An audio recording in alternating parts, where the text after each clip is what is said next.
Listen up or run for cover. Dropping knowledge from the people who have it to the people who need it. The real Brad Lea is dropping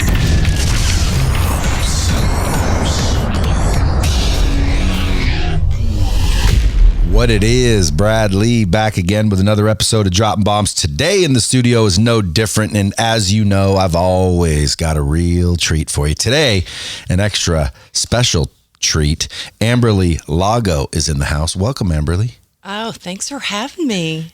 It's my pleasure. Now, folks, if you guys haven't heard of her, you will. She's a motivational speaker, best-selling author, health and wellness coach, and she has a book out you got to go get, True Grit and Grace, Turning Tragedy into Triumph. We're going to get into your story. I want to get more in depth, how you train people, resilience, what it does for them, things like that. But I also want to make sure everybody knows, go follow her right now at Amberly Lago Motivation on IG. Make sure you do that before you even listen to the episode. Anyway. Thank you. Welcome. Thank you. I'm glad you came up. That was a nice welcome. I appreciate that. And yeah, I wasn't going to let anything stop me from getting to see you and be on your show. Now, you got hit by a car a week ago? Yeah, a week ago. And you're still here? I'm still here. Now, where do you live? I live in Woodland Hills, which is Los Angeles area. Is that where you got cracked? Yeah, it's people driving kind of crazy.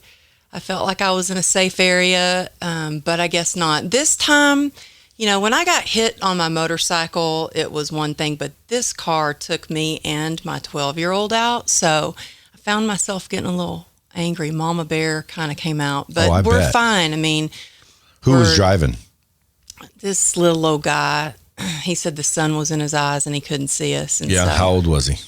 He's 74 years old. Yeah, well, the little old guy shouldn't be driving then. Yeah, he could have killed you and your daughter, you know that? Yeah, and think about that for a minute. That's heavy duty shit right there.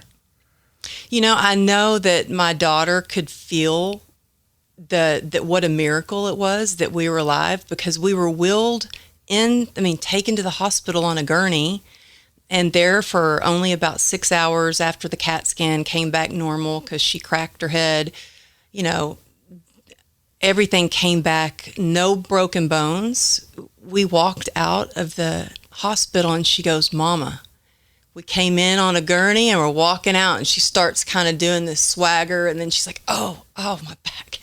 But it's a miracle. I mean, it really is a miracle that he didn't roll over us. That's what I was imagining when I looked back to see my daughter. I was like, is the car going to be on top of her? And it really brought up a lot of, I think, stuff I kind of had when we've got stuff, we got a lid on it. And I think it kind of opened up that jar a little bit of feelings that I had from my motorcycle accident from 10 years ago. So it was a rough week. I'm not going to lie. But you still made it. But by Thursday, I'm going to be real with you. Thursday, I was throwing up from pain. I couldn't work, which freaks me out when I get behind with work. But there was nothing I could do. Friday wasn't so hot. Saturday, I'm like, am I going to be able to make it on Monday? Sunday, I'm like, I'm making it. I'm doing that drive to Vegas. And I have to say, this is the longest that I've driven since my motorcycle accident. I have a hard time driving because of my right leg. I have complex regional pain syndrome. And so I have a Tesla that drives for me so I don't have to put my foot on the pedal.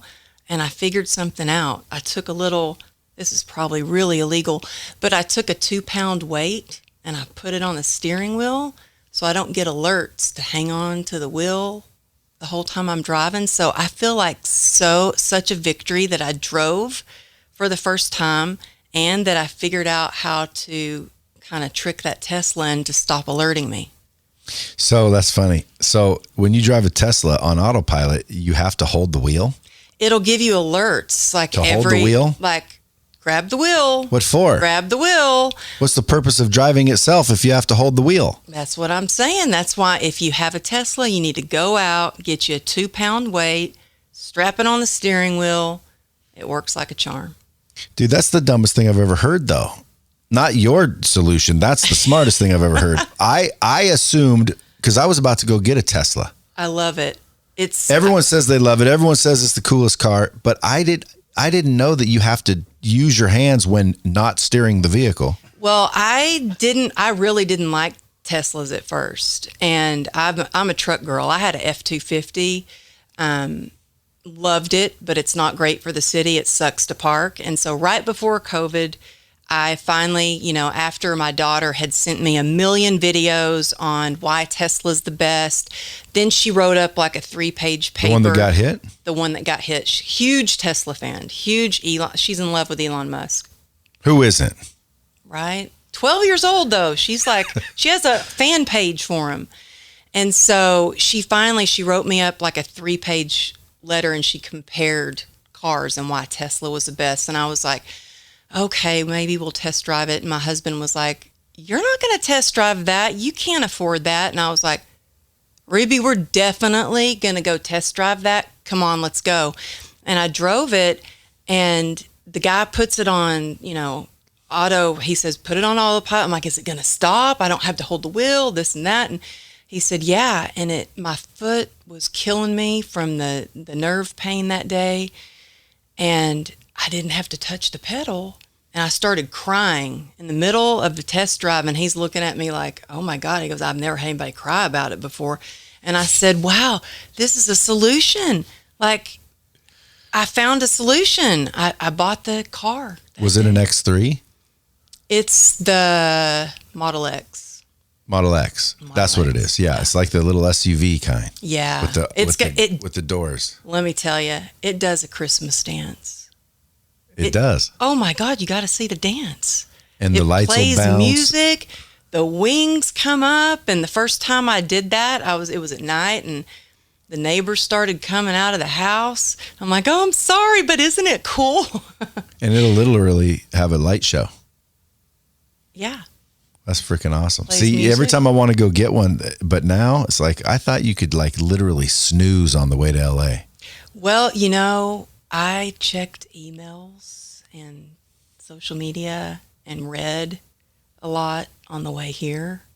I have to say, I hardly looked out the window. Well, in order to do that, you need a 2-pound weight. Get yourself the 2-pound ankle weight. Otherwise, it'll beep and bother you to pay attention and grab the wheel. And if it does it too much, then you're punished. You don't get to use auto drive. Really? Oh yeah. Then they can deactivate it? They deactivate it. So you have to pull over on the side of the road, turn the car off. Believe me, I've had to do that, and turn it back on. So now I'm telling you, this trip was like, I'm telling you, to get hit by a car, survive that, recover enough to make a drive that's the longest drive I've made in 10 years with a 2-pound ankle weight. That's some serious victory right there. So I'm happy. Yeah, it's also determination of getting here. That's fantastic. Well, you're like, you're the shit. Yeah, you better bomb that. So I noticed that, like, you were saying, you had to get here, and there's other reasons that you're here in town. Do you think it's important for people just to like make it happen regardless, like just power through? Like you said, resilience. Well, I used to do that. It was all grit. That's all I would push through. I would push through pain. I think growing up an athlete and a dancer, I ran track, and running around the track in the Texas heat, it'd be 100 degrees with 100% humidity. And when you run so hard you have to throw up, the coach would just be like off the track to throw up and keep running. So you would just push through. And when I was a dancer, your toes would be bleeding in your point shoes, and she'd be like, I don't care. The show must go on. If you want to do this performance, suck it up. And so I pretty much have a PhD in suck it up. And that worked for me until it didn't, until I had this accident and I realized my motorcycle accident, and I was pushing to the point where I nearly killed myself. I ended up in the hospital going septic. So I think that resilience isn't just about gritting it out and being tough and pushing through the pain. I think it's really about grace too, about listening to your body, having some compassion for yourself, and knowing when it is time to rest and when it is time to push hard and push through. Because I think a lot of times it's easy for people to just give up or stop, or when it gets uncomfortable or they feel any pain, they want to go the other way or stop. And I think it's a fine line between pushing beyond where you thought you could go, but then giving yourself the gift of grace and going, okay, am I okay? And, check in with yourself and have that awareness. Do you have a strong faith in the Lord Savior? I do. Our Lord Savior, Jesus Christ? Our Lord Savior. Or are you like Jewish, or are you like Buddhist, or what are you? No, I grew up in the Bible Belt. That's what Texas. I figured. Being from Texas, you're damn near a Christian every time. Yes, I am. I grew up going to church, and you didn't miss church. If you did, you better be in the hospital or on your deathbed. But I always felt a little bit different because I grew up with this punishing God, and my mom saying stuff like, oh, the devil made you do it, or God wouldn't like that, or, and so. She was real religious? My mom's super religious, yeah. And I think that I was always a little more spiritual. I definitely believe in a higher power. That's the grace part of the book. And I would not be sitting with you today if I didn't connect with my higher power every day and kind of ask, for his will and to get out of my own way. Did you see anything like angels ascending or descending to save you when you were laying on the road? Folks, by the way, we probably just started talking, just so you know. Amberly got into basically, you got smashed by a car on a motorcycle. This isn't the one last week. Mm-mm. This is like 2010, right? Mm-hmm. 2010, you literally got thrown 30 feet, smeared out, literally almost killed on a bike. They were going to cut your legs off, the whole bit. Mm-hmm. And what'd you have, like 34 surgeries? Yeah, 34 surgeries. And I did not see any, I didn't see any like lights or angels. All I saw was a bunch of blood and my leg. I mean, I can laugh about it now, but it's crazy what you think when you're laying in the middle of the street. And I remember, when I looked down, and it's crazy to see your leg broken into pieces, my foot dangling off, and my femoral artery was severed. And one of my first thoughts was, oh my God, I might have to train clients on crutches for a while. That was one of my first thoughts, not, oh, I hope I'm okay, or am I going to make it? I'm like, I'm going to have to train clients on crutches. And then my second thought was, oh shit. And then my third thought was, my husband's going to be so pissed. I have his brand new backpack on, and I slid across the asphalt, and I had a pork sandwich in the back, and there's going to be pork everywhere. Like, these are the thoughts going through my head.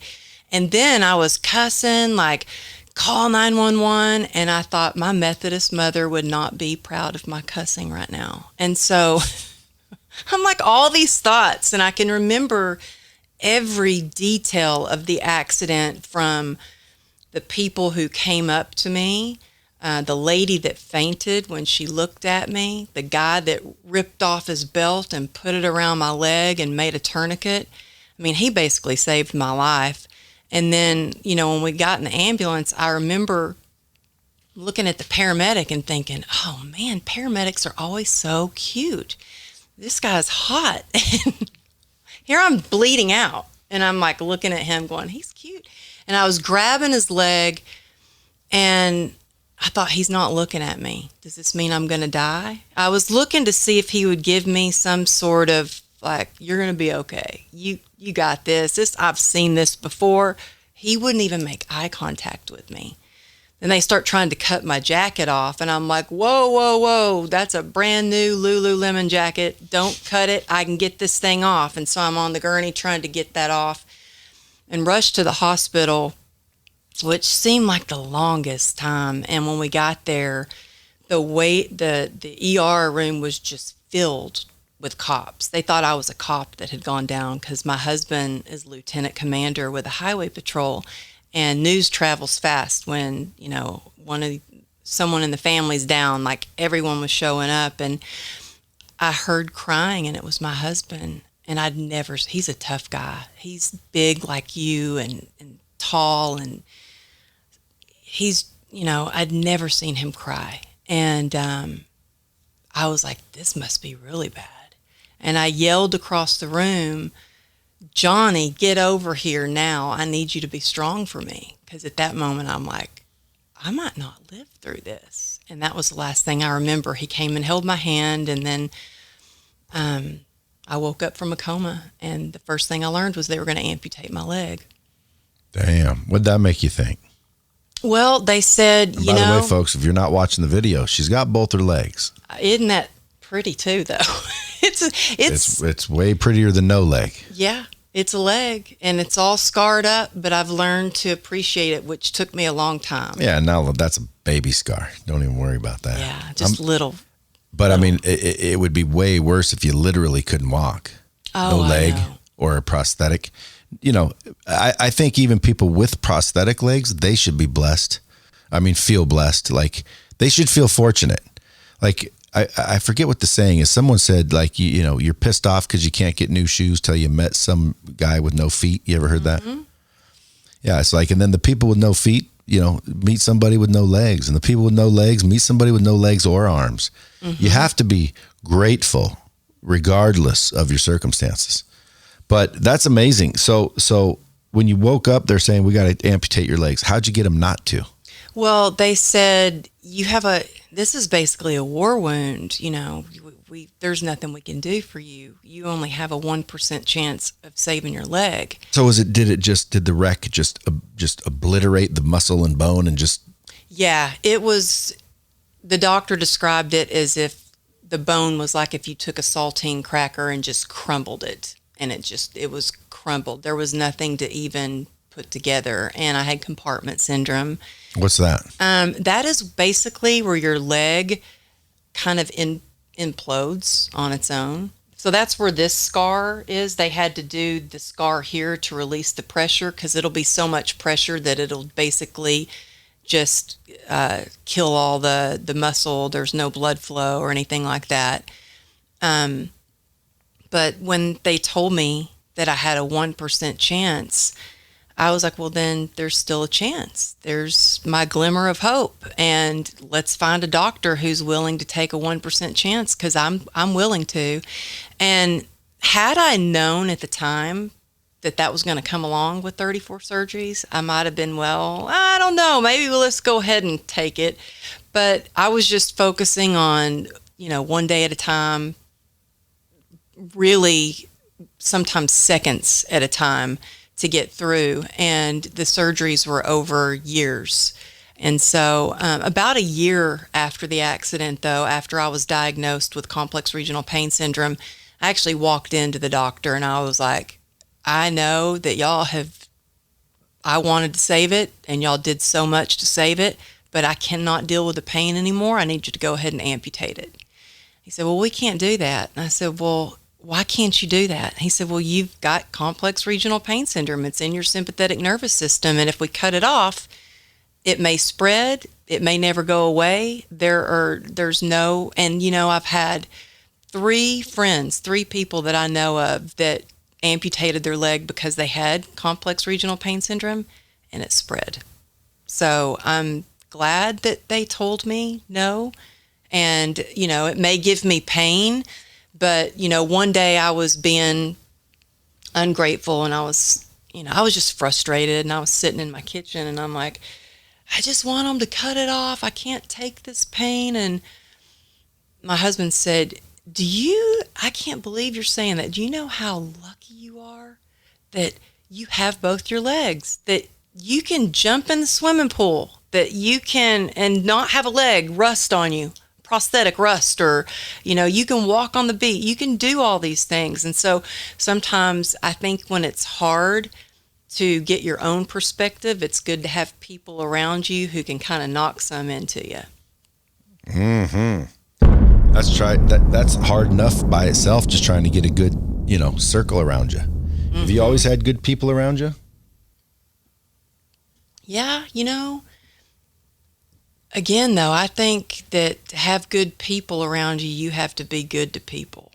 You have to really be there for people. And there's another one. Wow. Yeah, because people don't understand how important it is to where, like, if you aim to help other people and focus on others, that's how you get what it is you want. And it's true when it comes to, like, how do I hang around good people? You be a good person. Mm-hmm. And that's one thing I really love that you share a lot, is you talk about that a lot on the show and on Instagram. And it's so true. I mean, I was so grateful I had, all my clients, every single one of my clients showed up at the hospital with food, with flowers, or just to come see me. The nurses that I had in the hospital, I would write down every single one of those nurses' names down so I wouldn't forget their name, and I'd tell them thank you. And I went back to the hospital afterwards to thank them for being there for me. And I'm still friends to this day with some of the nurses. But yeah, I think if you're there for people and you genuinely care about people and reach out and help people when it comes time and you need help, most of the time they're going to show up for you too. Now, what were you doing? Fitness training or something? You said train my clients? Yeah, I was doing back then full-time fitness training. So I was doing fitness videos. I just, I was doing like not my vitamins, but like infomercials for vitamins. And I had, trainers that worked for me. So it was a full-time career. And boy, did we learn a lot from this, because for one thing, I was the main breadwinner. And when I was in a coma in the hospital, my husband didn't have access to my bank account, and he couldn't make the bill. He couldn't pay the bills. So this has taught me a lot about not just being prepared, being resilient, but being prepared. We can't always be prepared when trauma comes, but we can do our best to, we have a living will. We have a trust. He's on my bank account now.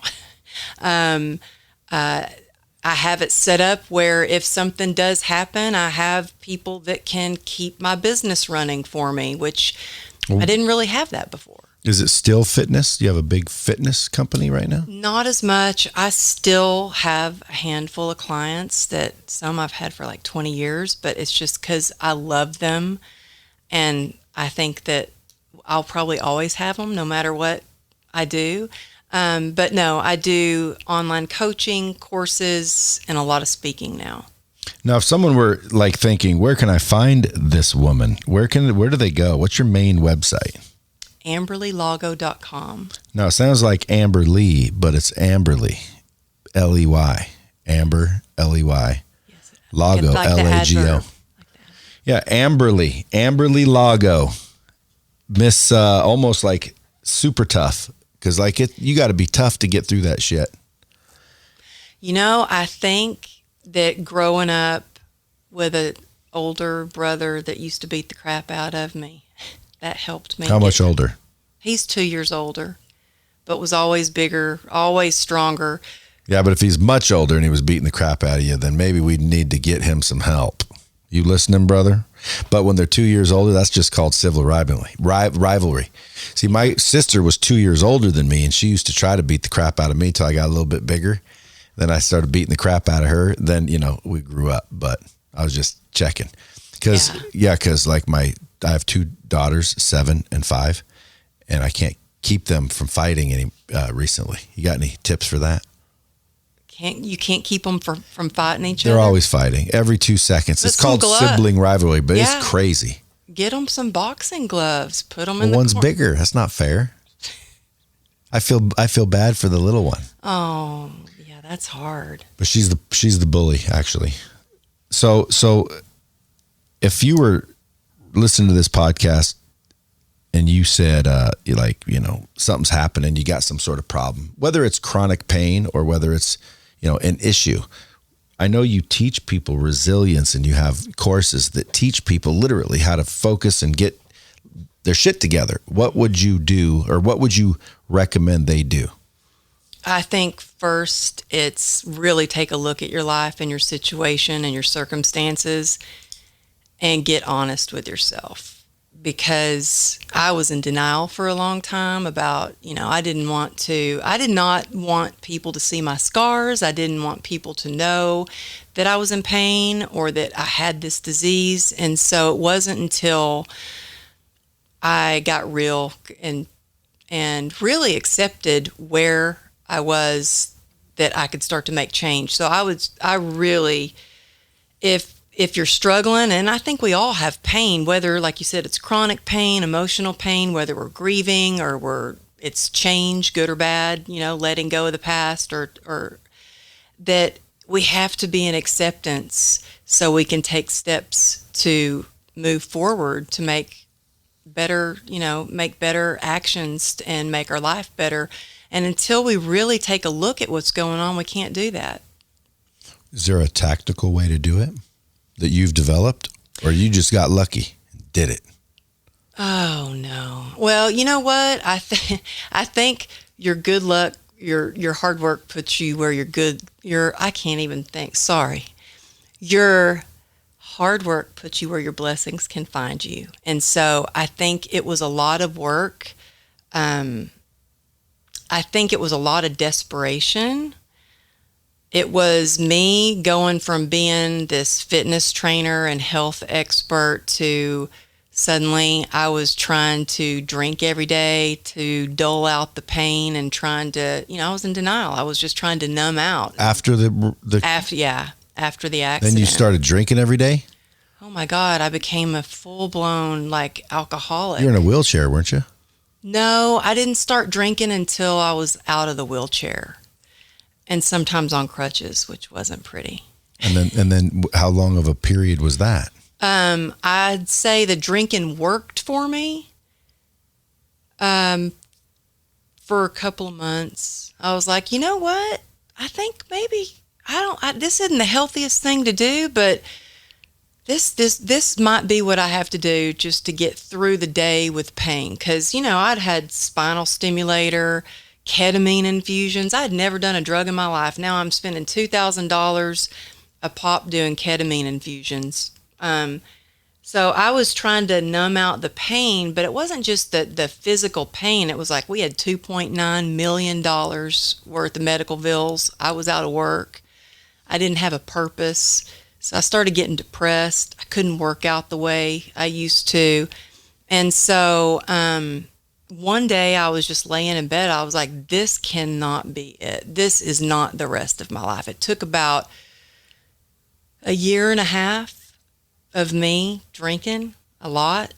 And then I was really to the point where I was like, you know what? I don't think I want to live anymore. I'm too scared to die. And I think if it weren't for my kids and God, maybe I wouldn't have pulled out of that. But there was just that little light, like I had that 1% chance of saving my leg, that little glimmer of hope. I still felt like I had that little glimmer of light left in me, and I was like, I need help.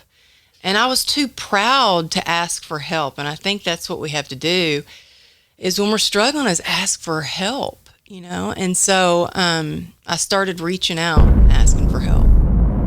And that's when my life started to change. So I did not, didn't do it on my own. Did not, come to me and it was easy. It was really hard, and some days it still is. But there was one day I was sitting at the kitchen table and I had my leg propped up because it still throbs. So a lot of times we eat and I'll have my leg propped up on the table, and we've got my daughter's homework papers, and my husband was like, you really need to pace yourself. And I was like, well, I am pacing myself. And I grabbed one of the little dinner napkins. I started writing down everything I did throughout the day to pace myself to be able to be resilient and do a lot of things, because a lot of people that live with this pain that I have been diagnosed with, it's called the suicide disease for a reason, because it's a lot. But I'm able to go speak at events. I'm able to drive. A lot of people can't drive, not even with a Tesla. They still can't drive. They still can't have their leg down. Because it hurts? Because of the pain. So I'm really grateful. So I started listing everything I did to get what I do every day to be resilient. And it starts with my perspective. And you said earlier, get grateful. And that's what I do. That's the easiest and quickest way to shift your perspective, because it's not really what's happened to us or what our circumstances are. It's how we look at the situation, how we look at what our world is. And we create our world. And so I think the easiest way to do that is I have a gratitude practice. And I say practice because I practice it every morning. And this might sound like a lot, but if this is what I have to do to make sure I'm grounded and, you have a better day, then I promise you, if you do these things, you're going to see a difference in your life if you start to write down what you're grateful for. Not just write it down, but really feel it. And the little things, not just the big things, like I'm grateful I have a roof over my head. I'm grateful I have a husband that loves me most of the time. I'm grateful for all these different things, but really feel like, I'm grateful my pain is, the pain in my leg is less today than it was yesterday. Or I'm grateful that I can walk outside because the other day I couldn't get off the couch, or whatever it may be. And then I have an accountability partner, and every morning, I don't care where I am, where I'm traveling to, what I'm doing, I text her every morning, 3 things I'm grateful for, and I'll screenshot something I've read out of either a self-development book or a spiritual book and send that to her. So you have some sort of, if I'm a little late getting my gratitude out to her, then she sends me hers. I'm like, oh, yep, I'm a little late on that.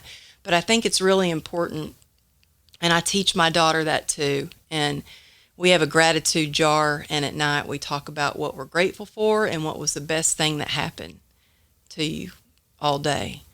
And the other day it was, we walked out of the emergency room. And I said, that's a good thing. That's good to be grateful for that. And so I didn't know if it was really sinking in for her. And the other day she called me outside, and she had made all these little notes for Thanksgiving, and she was going door to door. She had made a little harness for the dog to put the note on the dog's back so it could go up to the neighbor's door with little grateful notes of why she was grateful for the neighbors and wishing them happy Thanksgiving. And so I thought, oh, that gratitude's really sinking in, man. Our kids, they watch us, They certainly do. Do you think if you would have woke up and your leg was already gone, like they already would have made the decision, that you would have been more likely to check out, get depressed, and commit suicide or something? No, I think if I would have woken up and they would have taken my leg, it would have been a lot easier. It would have been a lot easier, and I wouldn't be sitting here with you today. I wouldn't have learned the lessons that I've learned. I wouldn't have hit. Yeah, it would have been hard. I'm not saying that it wouldn't be hard, but look, I worked out with a friend of mine last year she was in a similar motorcycle accident. She woke up, had her leg amputated, and she was already working out at the gym doing the leg press with me with no pain. No pain. So what is complex regional pain syndrome? It's a disease of the sympathetic nervous system. It's caused by trauma, so you can get it from breaking a limb, spraining an ankle, or a surgery. And it's basically your sympathetic nervous system is all out of whack. So, any way to fix it? There is no known cure. No known cure. So let me tell you, I have spent thousands of dollars and any snake oil salesman around, I'd be like, yep, I'll try it. Yep, let's do. Nothing was working. And I pissed a lot of people off when I was on the doctor's TV. And they can edit things to make it sound different. So a lot of people in the CRPS community only heard me talking about mindfulness and mindset to get through the pain. They didn't know I'd tried all these other things. I'd had the spinal stimulator. I've been to the best doctors. I've had a lien on my house to pay for all those treatments. They just heard you can get through the pain with your mindfulness and with your mindset, and it pissed them off. But you know what? It's the only way I know how to do it, because no other treatment has helped me.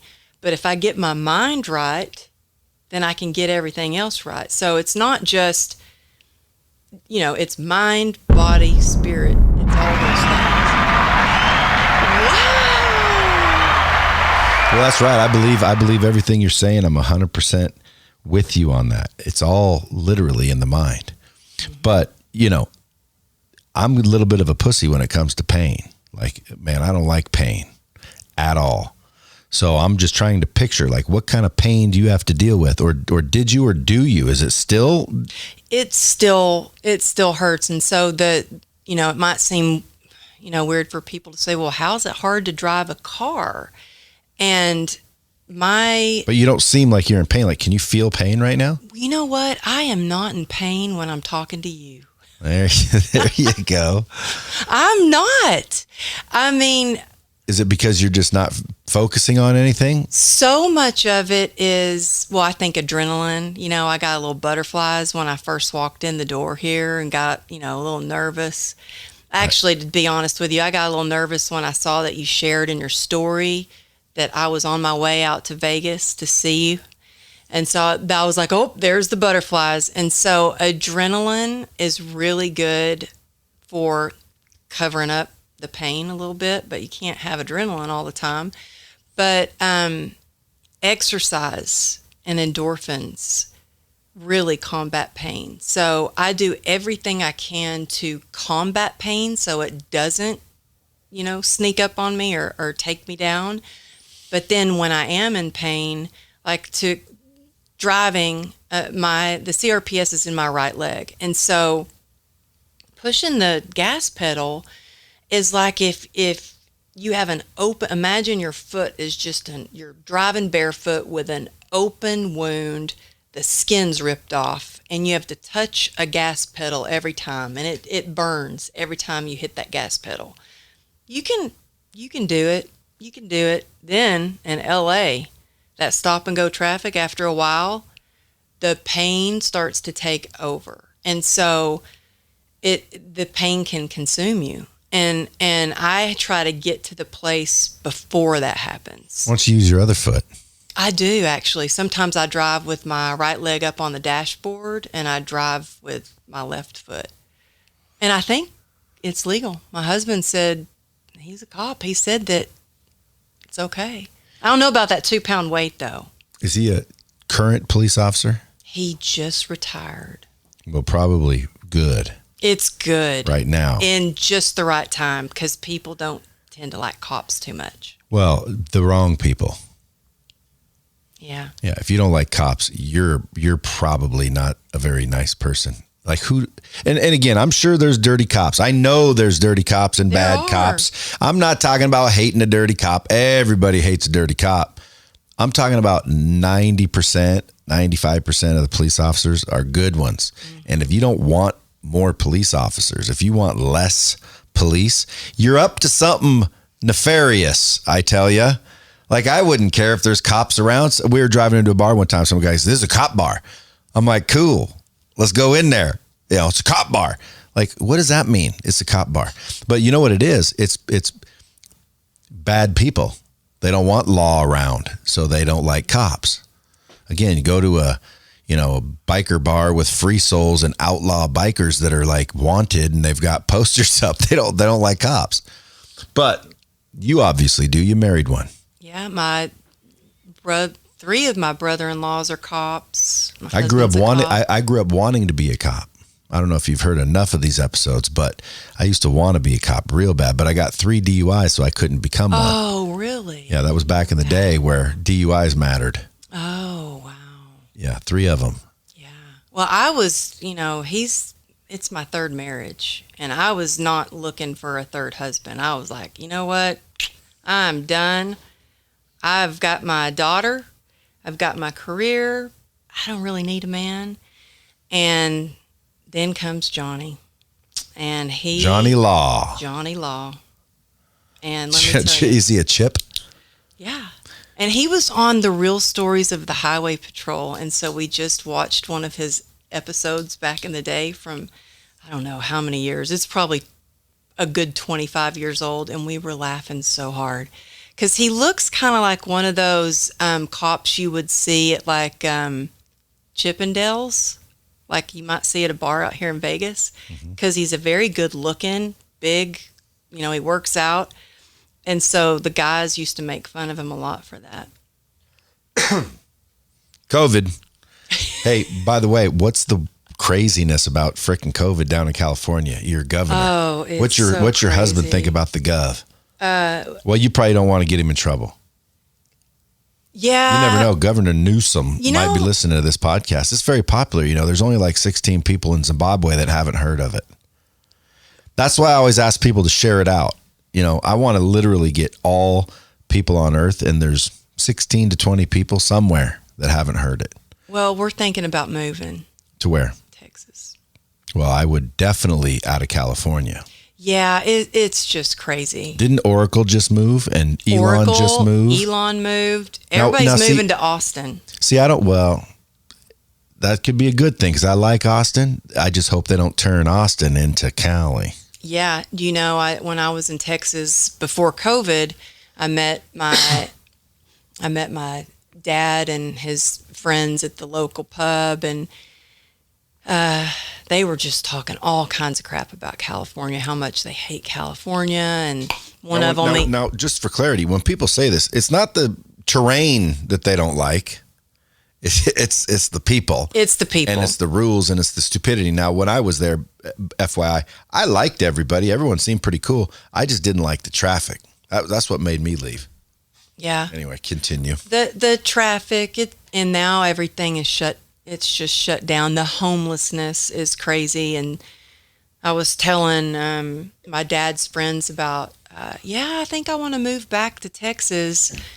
And they're like, well, where are you from? And one of them had a bumper sticker that says, don't California our Texas. They were like so over Californians coming to Texas. And I said, I'm from California. I'm like, but I'm originally from Texas. But it was the first time I kind of felt like I was from California because they were not fond of people from California. Where would you go in Texas? Well, my family is from a small town outside of Dallas, and so we might move. I'm trying to persuade my husband. His family, they're all in Miami. So it's between Miami and Dallas, but there's not much equestrian stuff in Miami, and my daughter's an equestrian. So I'm like, if we moved to Rockwall, we could live on the lake. I could get you a boat. Ruby could have her own barn. We'd be set. And it's unbelievable what you can buy there versus California. Would Johnny Law be law there? No. He'd give up. Oh, he already retired. He retired. And now he has been offered so many jobs, and he is like, nope. Homeland Security offered him a job. He's been offered, the Kardashians wanted him to be their bodyguard, the bodyguard company. He's like, I'm not going to be their bitch. So people want him to be his security a lot because he can open carry, which a lot of security guards, they can't open carry. And now that the cops have been defunded, people are like, I need some security. And, my husband's like, nope, I'm retired. I'm not working for you. When you say open carry, is that better than concealed carry? Maybe concealed. That's maybe what I meant to say. Where it's hidden. Yeah. Yeah, open carry, I thought, is like, you know, you Texas. just put on a holster. I'm thinking Texas. That's the waitresses at the pretty Dairy much Queen in every Texas. state allows you to open carry, don't they? Almost every state. At least Nevada does. Like, you see people walking around with their holsters on. And I always think, dude, look, just go get your CCW. Like, you know, I know you think it's cool having guns, but, you know, the outside is supposed to be inside. Secret compartments. Yeah, no, they're not big on. You can't really be carrying a gun around if like that. Do you have your concealed weapons permit? I don't have mine. You should get one. Yeah, I have concealed weapons, but I don't have the permit. See, you're like a little bit of a rebel, aren't you? Well, you know, when my husband and I went on our first date, he said, well, I ride a motorcycle. And I said, oh, I do too. And he goes, you do? Let me see your Class M1. He's like, you have a Class M1? I'm like, yeah, here's my driver's license. He goes, yeah, but do you have a gun? And I'm like, well, yeah, I'm from Texas. But then when we moved in together, he took my gun. He took my other weapons. Why? He didn't want you having a gun? I don't know. I think he might be a little bit scared. Well, you think about it. If your wife's unstable and she has access to a gun, I was unstable. You could end up getting killed. Well, I think, you know, it's very smart, and I would highly recommend you get your ass out of California because it's just stupid down there. I don't understand it. Like, especially with Johnny Law. Is it against the law to shoot up heroin? Is it? I'm sure it is. Yes, but somebody down there thought it was a good idea to say, no.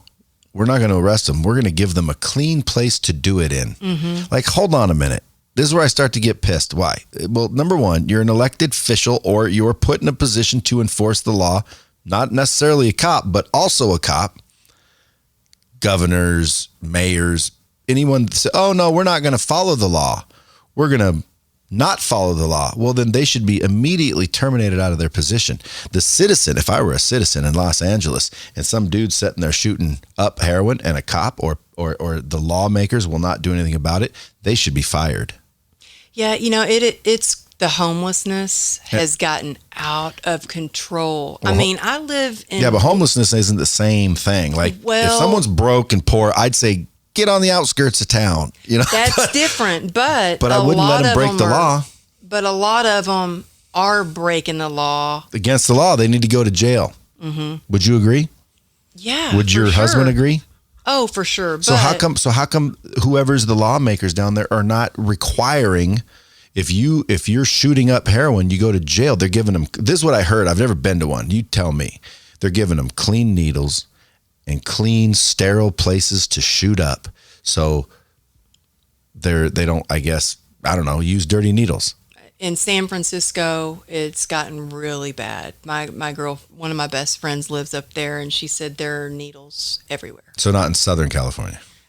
Where I live in Woodland Hills, I don't see as much of that, but I see the homelessness has gotten way out of control. In fact, I think that's Woodland Hills used to be safe little, you know, suburb. Like, people hadn't even heard of, where's that in LA? People don't know where that is. And the other day when my daughter and I got hit by the car, I think that two reasons I think that people wouldn't pull over to help us, because I was waving. People wouldn't pull over to help you? No, because we were near like a homeless encampment, not far from it, and that just popped up. So there's like some homeless people there, and I looked pretty homeless. I mean, I had sweats on and I had bloody hands, and I'm waving people down, help me. They're probably like, who's this crazy lady? Is she one of the homeless people? Like, what's going on? Finally, I didn't have my phone on me. Finally, I got someone to help me. But the homelessness in the area, I've never seen it like this. What do you think's causing it? Well, you know, I think that one thing, I don't think that they're getting arrested if they are, you know, doing drugs, because I saw driving down Ventura Boulevard, a lady shooting up right there on Ventura. You didn't used to see that unless you went to like Venice Beach or something, you know. Shout out to Venice Beach. Yeah. I mean, it's pretty sunsets, but there's some scary stuff that goes down there. But the other day we came home and there was someone asleep in our front yard. And it was the first day we had left Ruby, my 12-year-old, home by herself. We're like, okay, today's the big day. You can stay home for a few hours by yourself. Just don't open the door for strangers. And we get home, there's a homeless person asleep in our front yard. They were harmless. What'd your husband do? We gave them water. He gave them some money. See, no, that's a good cop right there. And he's like, there's a Starbucks down the road. Why don't you go get something? He was like, compassionate. He's very compassionate. Well, I feel bad for people that literally are homeless. But one time, I went down to help homeless, and I was asking people, well, hey, so why don't I get you fixed up here and fixed up there? And a lot of them, they didn't want to be not homeless. In other words, they're choosing that. Mm-hmm. And I didn't even realize it. I thought you're homeless because you got no money, nowhere to go. And all I got to do is go give them some money and, they'll be fine. And, they'll get on their feet. A lot of that homelessness, they want to be homeless. And that I cannot help. So go bring them some blankets. Dude, if they wanted a blanket, they can get a blanket. They'll steal a blanket. They're there on purpose, a lot of them.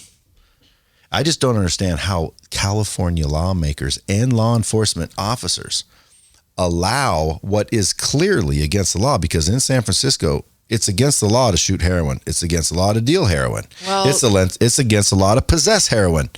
So how are we providing a free and safe environment to do these illegal drugs?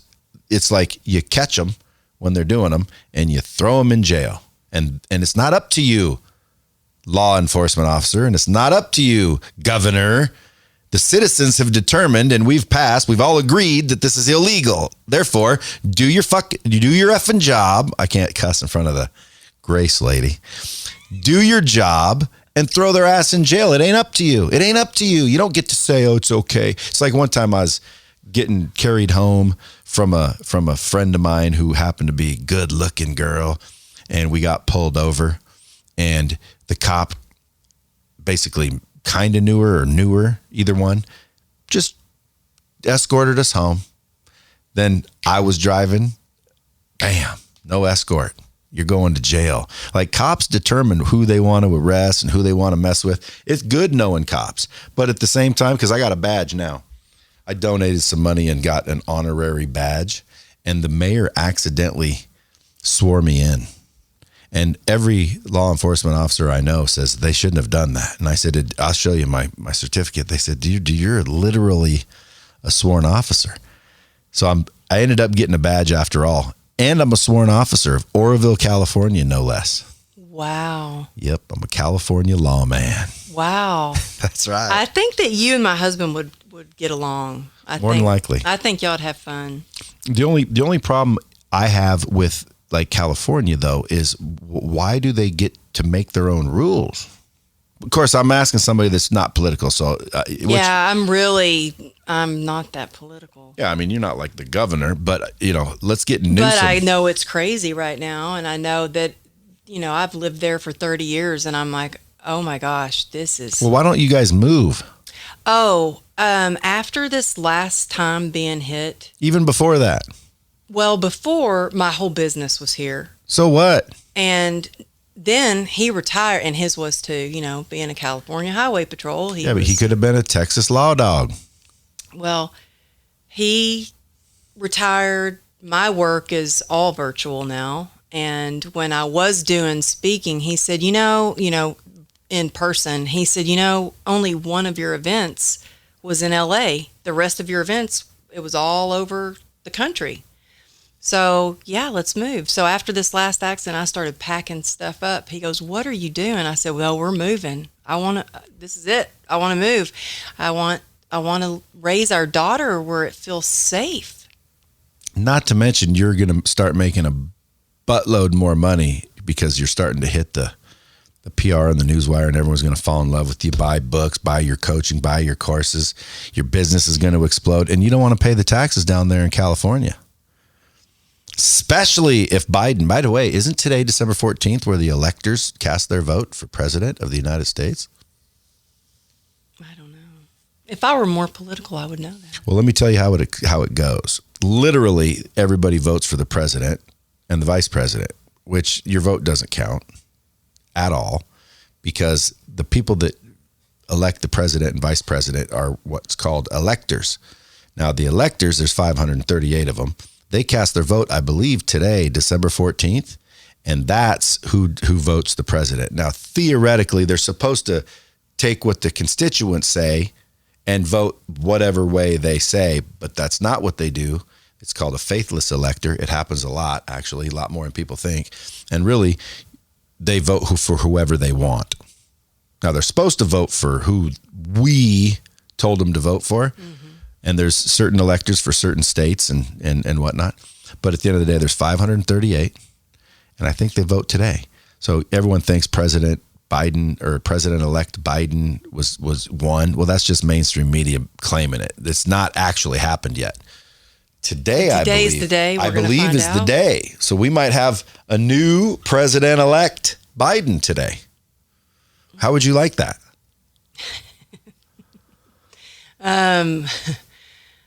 Well, I wouldn't really like it too much. Why? You like Trumpers?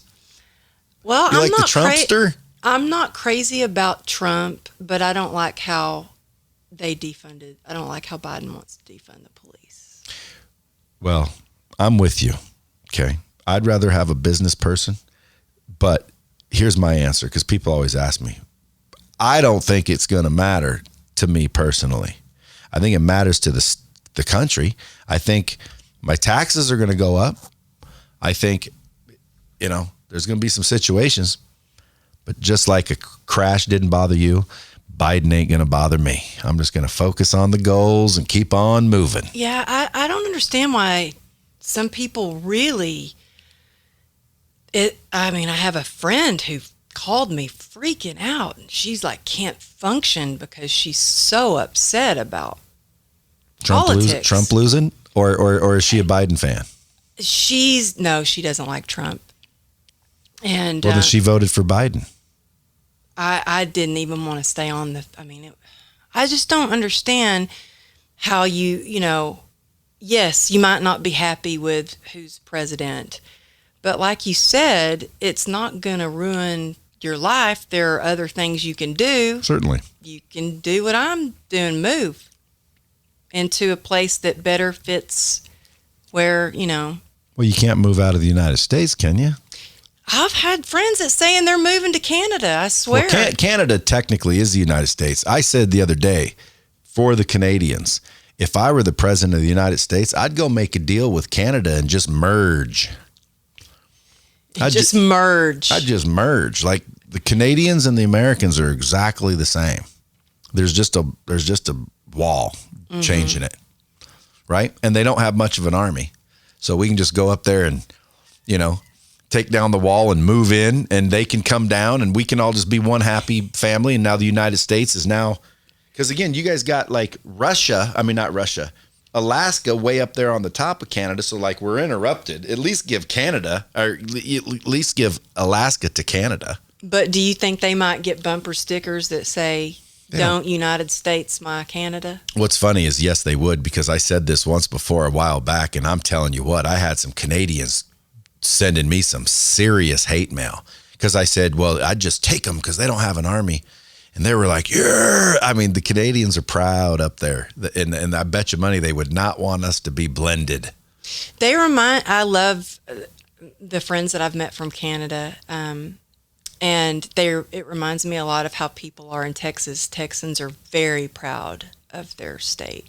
Well, I like Canada because I started to fall in love with hockey. And dude, Canada's hockey, right? Canada's hockey. And not only that, like the Pacific Northwest is where I grew up. And I haven't been all over Canada, but in Canada, Vancouver, Toronto, the places I have been, gorgeous up there. Everybody talks normal, except they say A after everything. You know why that is? Did I tell you? Yeah, I think so. What was the answer? Right? Yeah, exactly. I'm just trying to get you to tell the joke on air. But I'm yeah, terrible at jokes. I would highly recommend that you grab your family and get out of California for tax purposes, because I see a bright, bigger and better future. Obviously, you've already had a successful, career, because you said that you were the breadwinner when you got in a crash, which means you must have had a successful training business. It was a very successful business, and then I really had to reinvent what I did and what I do, because I tried, doctors were like, oh, you'll never work again. You're going to, be in a wheelchair for the rest of your life. And I was like, no, I don't think so. I think I'm going to work.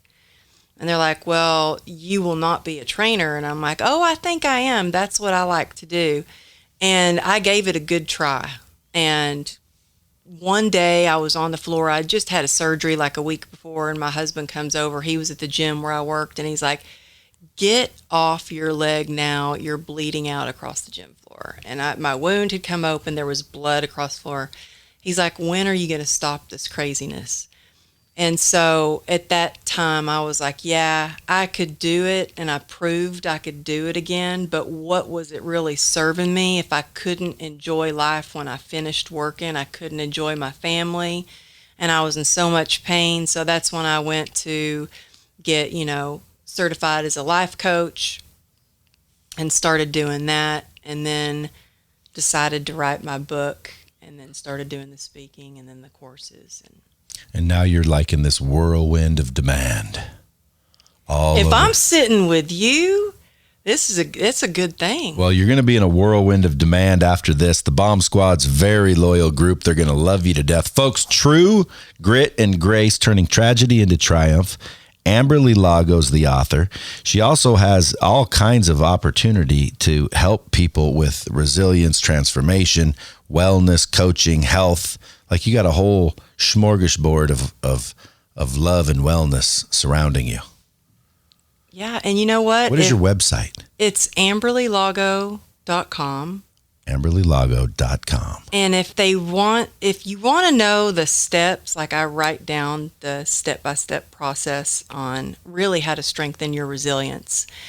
Is that code for quit being a pussy?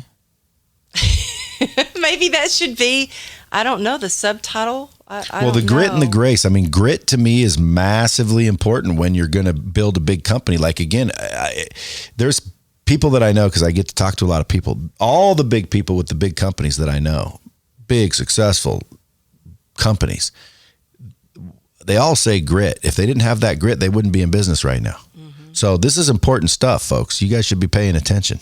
How do they find you? amberlylago.com. amberlylago.com. And if you text the word grit to 818-214-7378, I'll give you it. You can get your downloadable Goals, Grit, and Grace workbook, and it'll give you a step-by-step guide. Because I think it's important to really have something that you can look at, and then you can write down how it applies to your life as well. 100%.